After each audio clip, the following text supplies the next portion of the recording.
ನಮಸ್ಕಾರ ಭೋಜನ ಪ್ರಿಯರೇ, ಹೇಗಿದ್ದೀರಾ? ನಾನು ಶೆಫ್ ಸೂರಿಗೌಡ. ನಾನು ಮತ್ತೆ ವಾಪಸ್ ಬಂದಿದ್ದೀನಿ ಒಂದು ರುಚಿಕರವಾದಂಥ ರೆಸಿಪಿ ಜೊತೆಗೆ. ಇವತ್ತು ನಾವು ಮಾಡೋಣ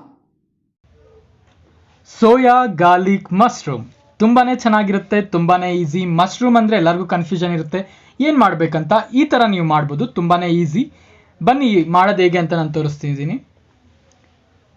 ನಾನು ಇಂಡಕ್ಷನ್ ಸ್ಟವ್ನಲ್ಲಿ ಮಾಡ್ತಾ ಇದ್ದೀನಿ. ನೀವು ನಾರ್ಮಲ್ ಗ್ಯಾಸ್ನಲ್ಲೂ ಮಾಡ್ಬೋದು, ಅಥವಾ ನೀವು ಹಳ್ಳಿನಲ್ಲಿದ್ದೀರಾ, ಒಲೆ ಇದೆ ಅಂತಂದರೆ ಒಲೆನಲ್ಲೂ ಮಾಡ್ಬೋದು.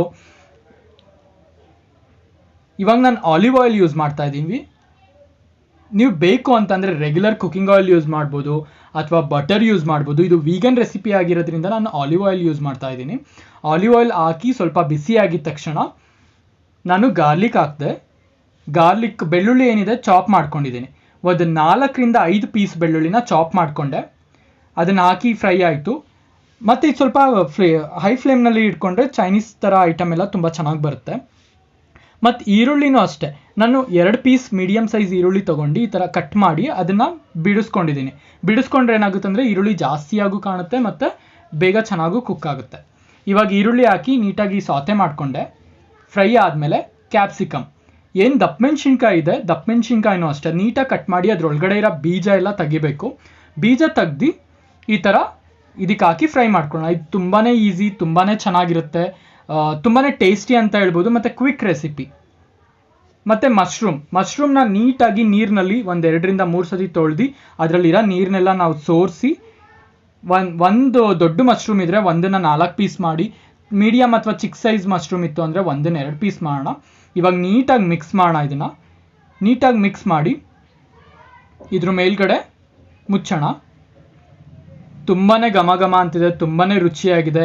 ನೀವು ನಮ್ಮ ವಿಡಿಯೋನ ಲೈಕ್ ಮಾಡಿಲ್ಲ ಅಂದರೆ ದಯವಿಟ್ಟು ಲೈಕ್ ಮಾಡಿ, ಚಾನಲ್ನ ಸಬ್ಸ್ಕ್ರೈಬ್ ಮಾಡಿಲ್ಲ ಅಂದರೆ ದಯವಿಟ್ಟು ಸಬ್ಸ್ಕ್ರೈಬ್ ಮಾಡಿ, ಶೇರ್ ಮಾಡಿ, ಬೆಲ್ ಐಕಾನ್ನ ಪ್ರೆಸ್ ಮಾಡಿ. ಇವಾಗ ನಾನು ಮೇಲ್ಗಡೆ ಪೆಪ್ಪರ್, ಏನು ಕಪ್ಪು ಕಾಳು ಮೆಣಸಿರುತ್ತೆ ಅದನ್ನು ಕ್ರಷ್ ಮಾಡಿ ಮೇಲೆ ಹಾಕ್ತಾಯಿದ್ದೀನಿ. ನಾನು ಇವಾಗ ತೋರಿಸ್ತಿರೋ ಅಂಥ ರೆಸಿಪಿ ಎಲ್ಲ ಟೇಸ್ಟಿ ಥ್ರಿಫ್ಟ್ ಗೋರ್ಮೆ, ಅಂದರೆ ತುಂಬ ರುಚಿಯಾಗಿರುತ್ತೆ. ಥ್ರಿಫ್ಟ್ ಅಂತಂದರೆ ತುಂಬ ಕಮ್ಮಿ ಬೆಲೆಯಲ್ಲೂ ಆಗುತ್ತೆ, ಮತ್ತು ಗೋರ್ಮೆ ಅಂತ ಅಂದರೆ ತುಂಬ ಫೈನ್ ಕುಕ್ಕಿಂಗ್, ಫೈನ್ ಫುಡ್ ಅಂತ ಹೇಳ್ಬೋದು. ನಾವು ಮನೆಯಲ್ಲೇ ಕುಕ್ ಮಾಡ್ಬೋದು. ರೆಸ್ಟೋರೆಂಟ್ಗೆ ತುಂಬ ಜನಕ್ಕೆ ಹೋಗೋಕ್ಕಾಗಲ್ಲ, ಇವಾಗ ಪ್ಯಾಂಡಮಿಕ್ ಇದೆ, ಸೇಫ್ ಇಲ್ಲ ಅನ್ನೋರಿಗೆ ಈ ಥರ ಈಸಿ ಆ್ಯಂಡ್ ಕ್ವಿಕ್ ರೆಸಿಪಿನ ನಾನು ತೋರಿಸ್ತಾ ಇದ್ದೀನಿ.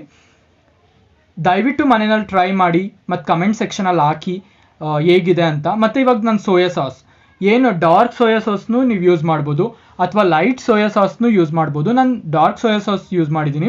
ಆ ಫ್ಲೇಮ್ ಇವಾಗ ಏನು ಬರ್ತಾ ಇದೆ ತುಂಬ ಘಮ ಅಂತ ಅಂತಿದೆ.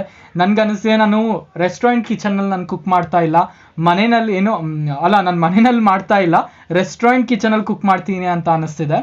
ಇವಾಗ ನಾನು ಇದನ್ನು ಕ್ಲೋಸ್ ಮಾಡಿ ಒಂದು 3 to 5 ಮಿನಿಟ್ಸ್ ಬಿಟ್ಟೆ ಅಷ್ಟೇ. ಅವಾಗ ಸ್ವಲ್ಪ ಫ್ಲೇಮ್ ಲೋ ಮಾಡಬೇಕು. ಮತ್ತೇನು ಮಶ್ರೂಮ್ನಲ್ಲಿ ನೀರಿರುತ್ತೆ, ನೀರಿನಂಶ ಬಿಡುತ್ತೆ. ನೀರಿನಂಶ ಬಿಟ್ಟಾಗ ಏನಾಗುತ್ತೆ ಅಂದರೆ ಅದು ನೀಟಾಗಿ ಕುಕ್ ಆಗುತ್ತೆ. ಮತ್ತು ಇದಕ್ಕೆ ನಾನು ಉಪ್ಪು ಹಾಕಿಲ್ಲ. ಉಪ್ಪು ಏನಕ್ಕೆ ಹಾಕಿಲ್ಲ ಅಂತ ಅಂದರೆ, ಉಪ್ಪು ನಾವು ಮುಂಚೆ ಹಾಕಿದ್ರೆ ಮಶ್ರೂಮಲ್ಲಿ ಜಾಸ್ತಿ ನೀರು ಬಿಡುತ್ತೆ, ಹಾಗಾಗಿ ನಾನು ಉಪ್ಪು ಹಾಕಿಲ್ಲ. ಮತ್ತು ಸೋಯಾ ಸಾಸ್ನಲ್ಲೇ ಉಪ್ಪಿದೆ.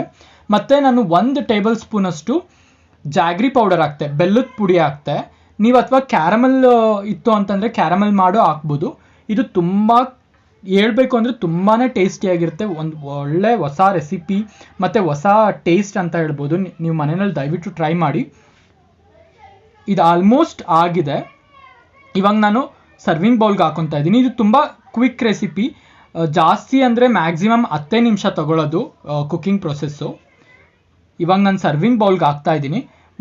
ನಮ್ಮನೇಲಿ ಬೆಸಿಲ್ ಗಿಡ ನಾನು ಬೆಳೆಸಿದ್ದೀನಿ, ಅದರಲ್ಲೇ 1 ಪೀಸ್ ಸುಮ್ಮನೆ ಬೆಸಿಲ್ ಲೀಫ್ನ ಗಾರ್ನಿಷಿಗೆ ಇಡ್ತೀನಿ.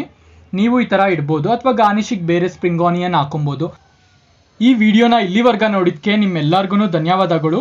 ಮತ್ತು ನೀವು ನಮ್ಮ ವಿಡಿಯೋನ ಲೈಕ್ ಮಾಡಿಲ್ಲ ಅಂದರೆ ದಯವಿಟ್ಟು ಲೈಕ್ ಮಾಡಿ, ಚಾನಲ್ ಸಬ್ಸ್ಕ್ರೈಬ್ ಮಾಡಿಲ್ಲ ಅಂದರೆ ಸಬ್ಸ್ಕ್ರೈಬ್ ಮಾಡಿ, ಶೇರ್ ಮಾಡಿ. ಧನ್ಯವಾದಗಳು.